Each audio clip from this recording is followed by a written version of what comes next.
अगर किसी पति पत्नी में झगड़ा चल रहा हो, प्रेम नहीं बढ़ रहा हो, बहुत क्लेश हुई और अदालत में बात पहुंच गई, तलाक होने वाला, तो भी गतिमान का नाम लेकर हनुमान जी के मंदिर में एक ध्वजा लगा दी जाती है और उस पर ध्वजा पर स्वस्तिक बना दिया जाता है गतिमान का नाम लेकर। तो पति पत्नी का प्रेम वापस बढ़ जाता है और तलाक नहीं होता है हमारा। जिसका तलाक नहीं चाहिए, अगर मन से सोच के बैठे कि तलाक चाहिए तो मत करो, पर नहीं चाहिए, प्रेम बढ़ाना है, उसके लिए गतिमान।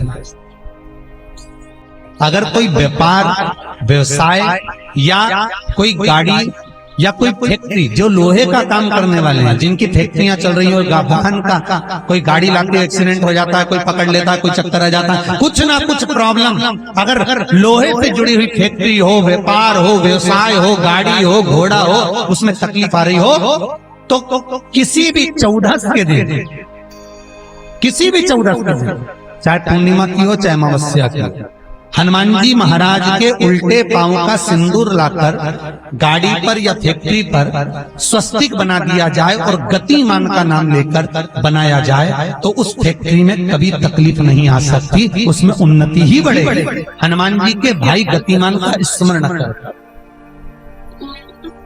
गतिमान, यहां तक गतिमान का स्मरण किया गया है।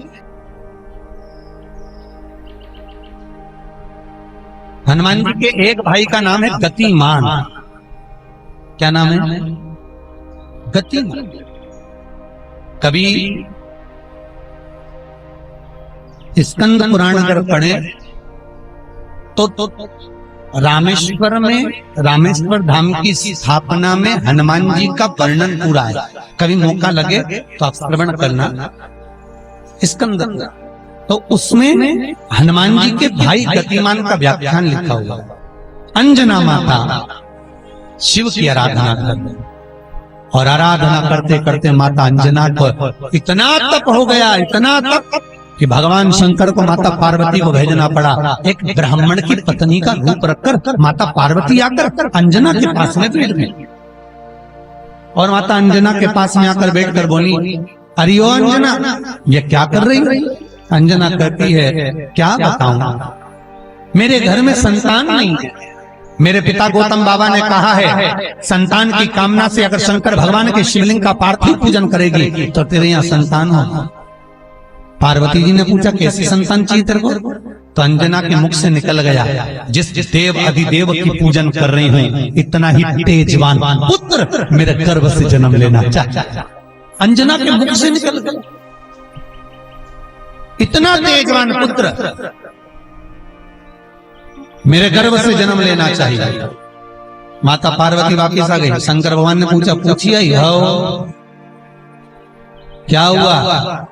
शंकर भगवान से पार्वती जी बोली, पुत्र भी चाहिए तो तुम्हारे जैसे चाहिए। शंकर भगवान बोले, मेरे जैसे शिव का तेज पुंज स्वरूप मां अंजना अपने गर्भ में धारण करे, ये हो नहीं सकता, बड़ा कठिन है, बड़ा कठिन, ये होना बहुत मुश्किल है। माता पार्वती ने कहा, भोलेनाथ, अगर माता अंजना ने आपको मांगा है तो आपको उसके गर्भ से जन्म तो लेना पड़ेगा।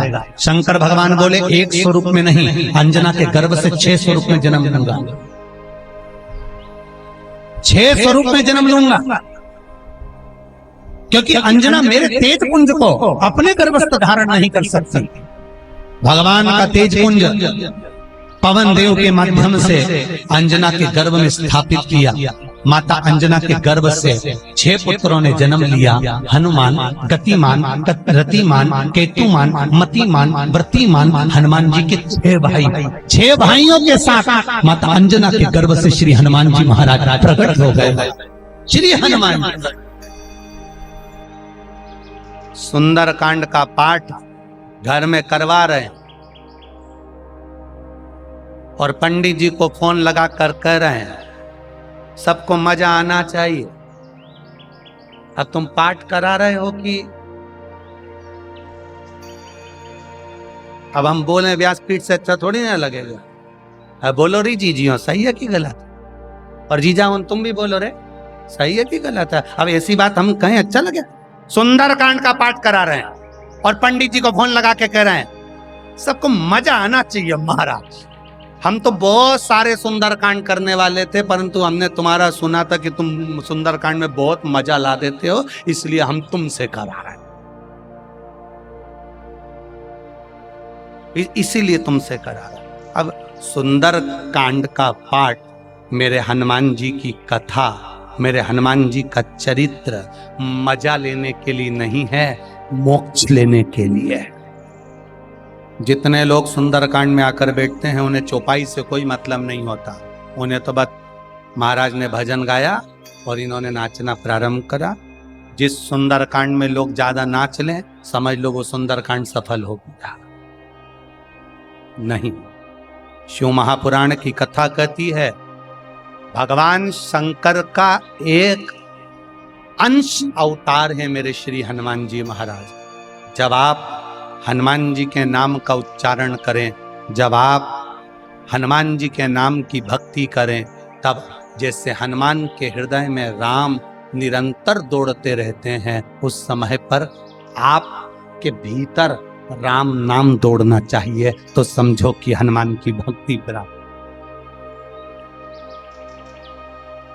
तो समझो कि हनुमान जी की भक्ति प्राप्त। एंजॉय के लिए नहीं, मजे के लिए नहीं, भक्ति के लिए। कल आपको कथा में कहा था भीड़ बढ़ाने के लिए शिव पुराण में मत आना, कल भी कथा में कहा था और आज भी कराएं। भीड़ बढ़ाने के लिए शिव महापुराण में आने की जरूरत नहीं है। जिसको भीड़ बढ़ाने का शौक हो वहां चले जाओ। भीड़ बढ़ाने के लिए कभी शिव पुराण में मत आना, शिव पुराण में आओ तो भक्ति बढ़ाने के लिए आना कि मुझे शंकर का गुणगान करना है, मुझे भजन करना है, मुझे एक लोटा जल देवाधिदेव महादेव को चढ़ाना है, मुझे शिव तत्व को प्राप्त करना है, मुझे शंकर का गुणगान करना है। मैं शिव पुराण से सीख कर जाऊंगी तो एकांतेश्वर महादेव को अगर कुछ नहीं चढ़ाऊंगी, 5 पेड़ की पत्ती तोड़कर चढ़ा दूंगी तो मेरा एकांतेश्वर राजी हो जाएगा। यह सीखना है हम।